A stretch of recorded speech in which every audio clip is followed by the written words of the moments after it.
You know what you need to do. You know it's important. You know that not doing it is making everything worse. And yet, you don't do it. You open your laptop, you stare at the screen, and then you open YouTube or Twitter or anything else. Hours pass. The deadline gets closer. The anxiety gets worse. And still, you don't start. Why? Why do we procrastinate even when we know it's destroying us? Here's what most people get wrong about procrastination. They think it's about laziness. They think it's about poor time management. They think it's about lacking discipline. But that's not what's happening. Because if it was just laziness, you wouldn't feel terrible about it. If it was just poor planning, a to-do list would fix it. But it doesn't. You can have the best planner in the world and still find yourself frozen, unable to start, watching the hours slip away. So what's actually happening? Procrastination isn't a time management problem. It's an emotion regulation problem. You're not avoiding the task, you're avoiding the feeling that comes with the task. Fear of failure, fear of judgment, fear that you're not good enough. Overwhelm because you don't know where to start. Perfectionism that says if it's not perfect, it's worthless. These emotions are so uncomfortable that your brain does anything to escape them. And the easiest escape? Do something else. Anything else. That's why you can procrastinate on something you actually care about. You're not lazy, you care too much. The task matters so much that the idea of failing at it or doing it poorly feels unbearable. So your brain protects you by keeping you away from it. It's not rational, but it's real.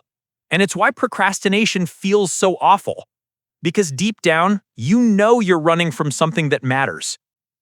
Let's talk about the procrastination cycle. It goes like this.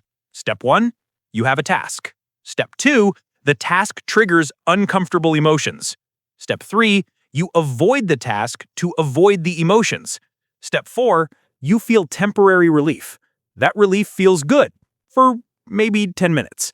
Then step 5, guilt and shame kick in. You know you should be working. The deadline is getting closer. The anxiety grows.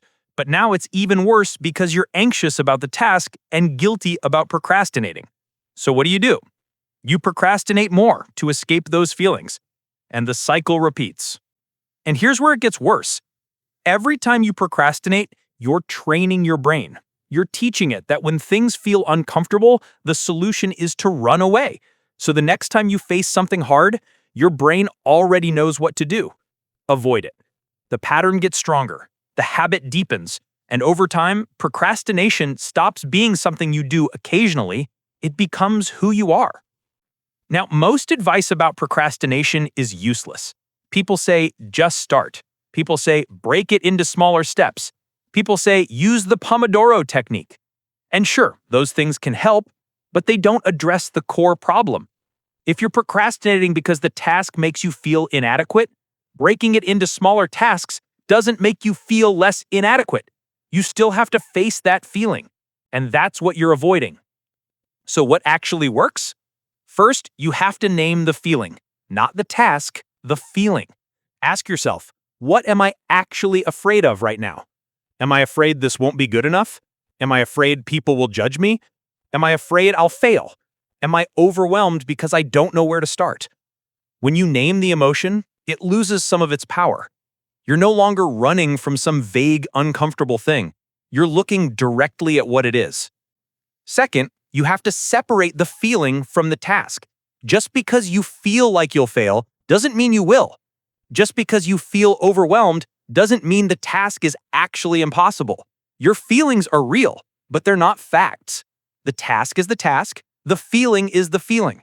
They're two different things, and you can do the task even while feeling the feeling. Third, shrink the task until the resistance disappears.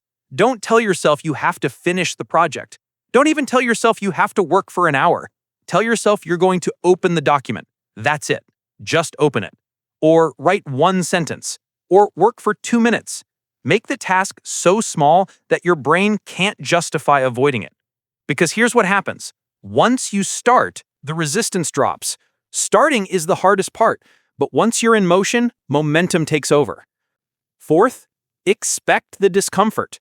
This is crucial. You're going to feel bad when you start. You're going to feel inadequate or scared or overwhelmed. That's normal. That's not a sign you should stop.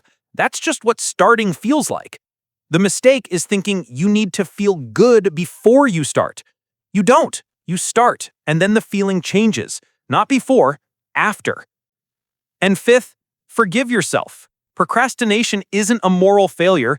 You're not a bad person. You're not broken. You're human. Your brain is doing what brains do, trying to protect you from pain. The problem is, it's protecting you in a way that makes things worse. But beating yourself up doesn't help. Guilt doesn't motivate you. It just makes you want to avoid more. So when you catch yourself procrastinating, don't spiral into shame. Just notice it, name it, and choose differently. Here's what changes when you understand this. You stop seeing procrastination as a character flaw. You start seeing it as a signal. It's your brain telling you something about this task feels threatening. And once you know that, you can address it. You can ask, what's threatening about this? What do I need to feel safe enough to start? Maybe you need to lower the stakes. Maybe you need to remind yourself that done is better than perfect. Maybe you just need to acknowledge that you're scared and do it anyway. Because here's the truth most people miss. Procrastination isn't the enemy. Fear is. Perfectionism is. Shame is. Procrastination is just the symptom, and you can't fix a symptom by ignoring the cause. If you're drowning and someone throws you a floaty that says, just start, it doesn't help. You need to address why you're in the water in the first place. So let's go deeper. Why are you afraid of failure? Because somewhere along the way, you learned that your worth is tied to your performance. You learned that if you fail at something, you are a failure. That's a lie, but it's a lie most of us believe. And it's why procrastination feels so heavy, because you're not just avoiding a task, you're avoiding a referendum on your value as a person. That's exhausting. And that's why just start doesn't work. The stakes feel too high. What if you separated those things? What if you could fail at something without being a failure? What if you could make something imperfect without being imperfect? That's the shift. That's what makes starting possible. When you stop betting your entire identity on the outcome, the task becomes just a task. It's no longer life or death. It's just something you're trying. And here's what happens when you actually start doing this. At first, it's hard. You have to fight every instinct that says, wait until you feel ready. But you do it anyway. You open the document. You write one bad sentence. You work for 5 minutes. And it feels awful. But you notice something. The awful feeling doesn't kill you. It just sits there.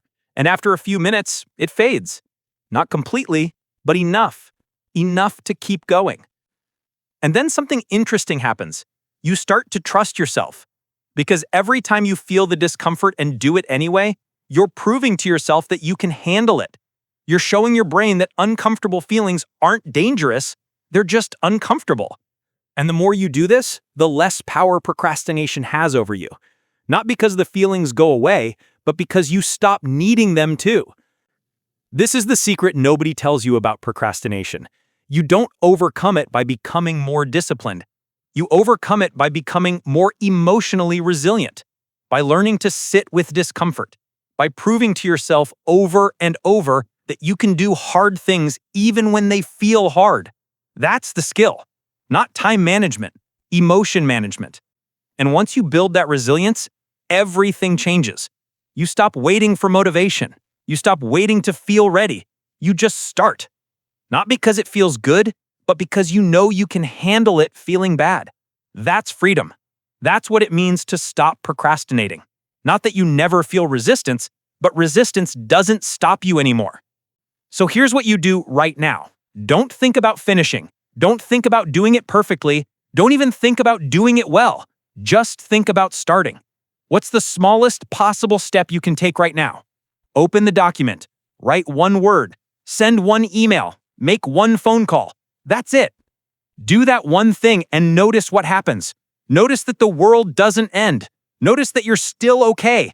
Notice that the feeling is uncomfortable, but survivable. And then do it again tomorrow. Not because it's easy, but because it's possible. Because you're not trying to become someone who never procrastinates. You're trying to become someone who procrastinates less. Someone who starts even when it's hard. Someone who can sit with discomfort long enough to do what matters. That's the person you're becoming. One small, uncomfortable step at a time. Because procrastination isn't destroying you. The avoidance is. The shame is. The belief that you're broken is. But you're not broken. You're just scared. And being scared doesn't mean you're weak. It means you care.